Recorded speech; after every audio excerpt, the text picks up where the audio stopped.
The story of Adolf Hitler begins not in the halls of power, but in the quaint Austrian town of Braunau am Inn. Born on April 20th, 1889, Hitler's early life was unremarkable. His father, Alois, was a customs official, and his mother, Clara, was a housewife. Young Adolf, however, showed little interest in the mundane aspects of everyday life. He dreamed of grandeur, of art, of a world reshaped in his image. Seeking to fulfill his artistic ambitions, Hitler moved to Vienna in 1907. Vienna at the time was a vibrant cultural hub, teeming with artists, musicians, and intellectuals. The city was alive with creativity and innovation, a perfect place for a young artist to find inspiration and make a name for himself. He applied to the prestigious Academy of Fine Arts, but was rejected. This rejection was a significant blow to Hitler, who had pinned all his hopes on being accepted. The rejection letter cited his lack of talent in the human form, a critique that stung deeply. He had always believed in his artistic abilities, and this denial was a harsh reality check. This rejection cut deep, leaving him adrift in the bustling metropolis. Vienna, once a city of dreams, became a place of disillusionment. He wandered the streets, feeling increasingly isolated and bitter. The city's grandeur and the success of others only amplified his sense of failure.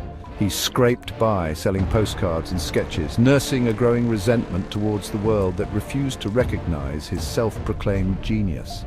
His art, which he once believed would bring him fame and fortune, was now just a means of survival. Each day was a struggle, and his dreams of becoming a renowned artist seemed more distant than ever.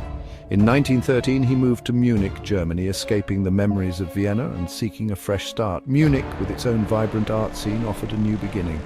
However, the scars of his past failures in Vienna followed him, and he continued to struggle to find his place in the world. When World War I erupted in 1914, Hitler volunteered for the German army, seeing it as a chance to prove his worth. The war, with its promise of heroism and glory, seemed like an opportunity to escape his past and redefine his future. He believed that by serving his country he could find the purpose and recognition that had eluded him in civilian life. He served with distinction, earning the Iron Cross for bravery. The war was brutal and unforgiving, but it gave Hitler a sense of belonging and purpose. His experiences in the trenches, the camaraderie with fellow soldiers, and the recognition he received for his bravery all played a crucial role in shaping his future ambitions and ideologies. The war's end in 1918 left Germany humiliated and economically devastated. The Treaty of Versailles imposed harsh penalties, stripping Germany of its territories, reducing its military, and demanding exorbitant reparations. This created a sense of betrayal and resentment among the German people, who felt their nation had been unfairly punished.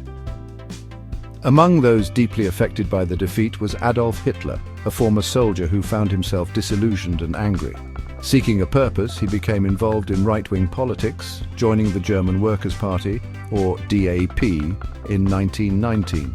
Hitler quickly realized the potential of this small radical group to channel the widespread discontent. This small fringe group, fueled by nationalist anger and anti-Semitic conspiracy theories, would become the breeding ground for Hitler's hateful ideology. The DAP's meetings were filled with fervent discussions about Germany's future, and Hitler's oratory skills began to shine. He captivated audiences with his passionate speeches, blaming Jews and communists for Germany's woes.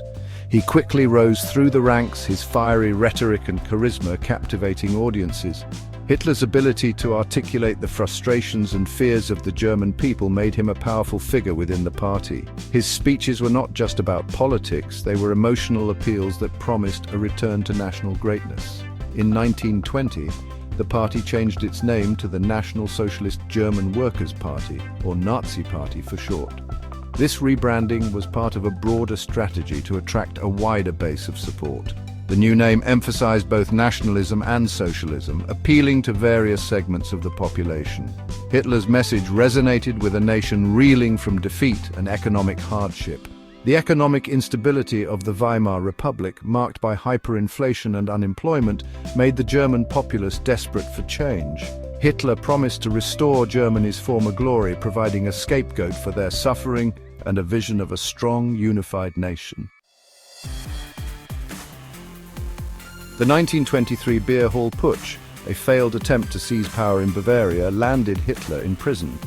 This coup attempt was a pivotal moment in Hitler's early political career. It was a bold but poorly executed plan to overthrow the Weimar Republic and establish a right-wing government. The putsch was quickly crushed by the police, and Hitler, along with other key conspirators, was arrested and charged with treason. While incarcerated, he wrote Mein Kampf, My Struggle, a book that would become the ideological foundation of the Nazi Party. In his cell, Hitler had ample time to reflect on his failed coup and to plan his next moves. He used this time to articulate his thoughts on race, politics, and the future of Germany. Mein Kampf is a rambling manifesto outlining his twisted worldview.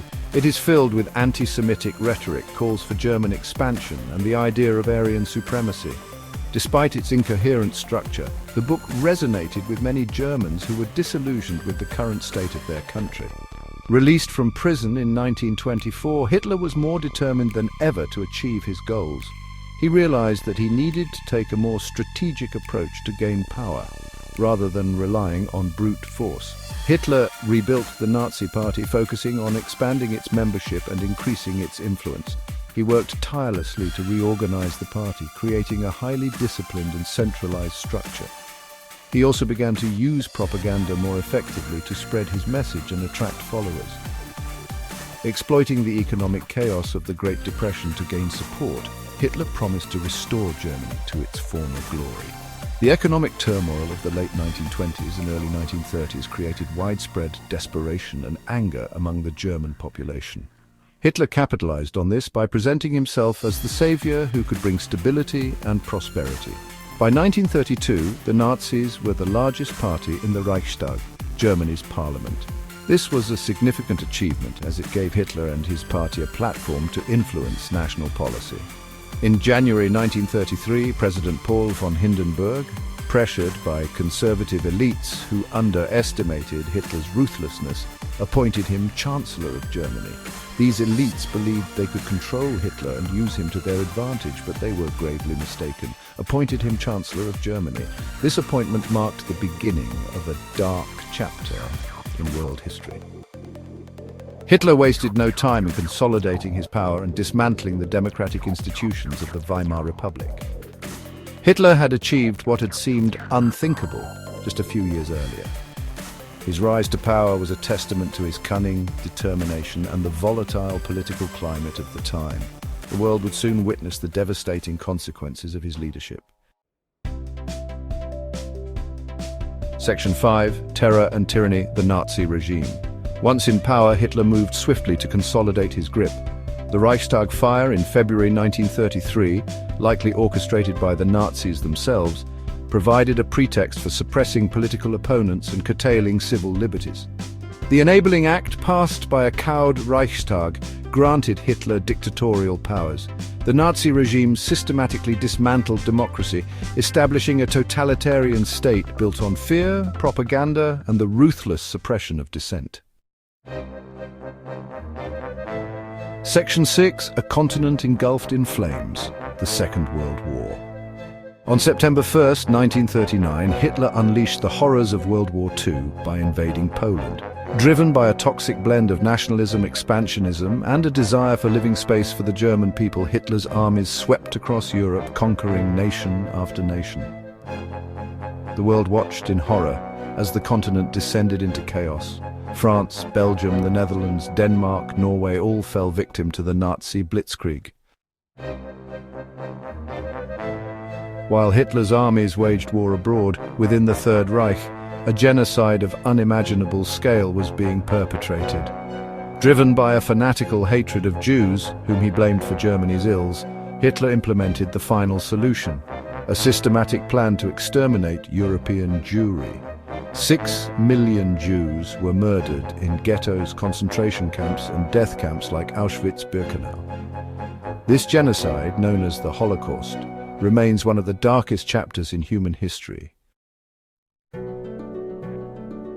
Section 8. The Reckoning, Defeat, and Death in the Bunker. By 1943, the tide of war began to turn against Germany. Military defeats on multiple fronts, coupled with relentless Allied bombing campaigns, gradually wore down the Third Reich.